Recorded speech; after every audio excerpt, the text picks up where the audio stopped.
Well, hey again, man, church. Here we are again for day 4 of this week's Morning Manna. We are going to continue digging into elements of what Jesus accomplished up on the cross.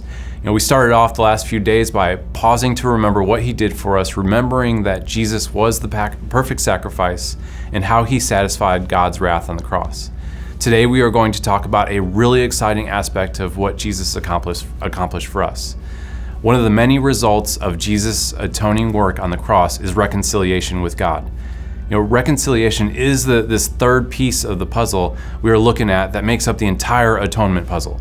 And it completes a process that God set in motion as soon as Adam and Eve were dismissed from the Garden of Eden. Before Jesus' atoning work on the cross, we were separated from God, unable to work our way back to him. However, as we have been seeing over the past few days, Jesus accomplished so much for us through his life, death, and resurrection. There is no better place to be than in fellowship with God. I don't know about you, but I remember times in my life where I lived far from God. I remember those times when I felt lost, hopeless, and unsure of how things were going to work out.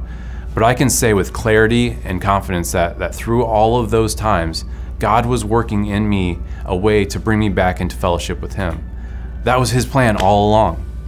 2 Corinthians chapter 5, verses 18 and 19 say that all this is from God, who through Christ reconciled us to himself and gave us the ministry of reconciliation.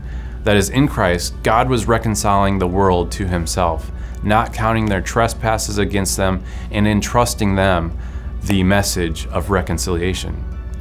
There is so much good news in these verses. We have a Father who went to great lengths to bring us back into his family. We no longer have to live like we are cut off from the grace and mercy available to us from God and for us to really pour out to others. So I hope you can take the truths from today and walk a little taller, knowing that your Father in heaven always had a plan to bring you back into right relationship with himself, where you are able to experience the grace, the mercy, the love, and joy he has to offer.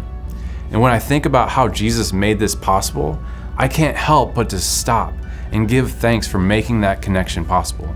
Again, he satisfied a debt we could not pay ourselves in order to bring us back to the Father.